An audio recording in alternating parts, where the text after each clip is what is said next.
किसी ने फूल से पूछा कि जब तुम्हें तोड़ा गया तो तुम्हें दर्द नहीं हुआ।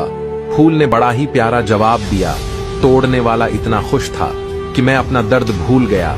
नंबर 2, नमक रोटी खाकर सो जाना, लेकिन अपनों के सामने कभी हाथ मत फैलाना, क्योंकि इतना वो देंगे नहीं जितना उससे कहीं ज्यादा वो सुनाएंगे। नंबर 3, जब तक खुद पर न बीत जाए तब तक दूसरों के दर्द मजाक ही लगते हैं।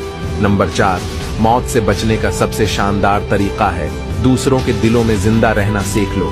ये कफन, ये जनाजे, ये कब्र सिर्फ बातें हैं दोस्त, वरना मर तो इंसान तब ही जाता है जब याद करने वाला कोई ना हो। नंबर 5, हंसते रहो, इसलिए नहीं कि आपके पास हंसने की वजह है, इसलिए कि दुनिया को रत्ती भर फर्क नहीं पड़ता आपके आंसू से। नंबर 6, कुछ लोगों को ऊंचाई पर पहुंचने की इतनी जल्दी होती है कि वो छोटे लोगों के हाथ पकड़ने की बजाय बड़े लोगों के पांव पकड़ना पसंद करते हैं। नंबर 7, जो खोया है उससे बेहतरीन पाएंगे। सब्र रख मेरे दोस्त, दिन अपने भी आएंगे। अगर आप इन बातों से सहमत हैं तो कमेंट में यस जरूर लिखना।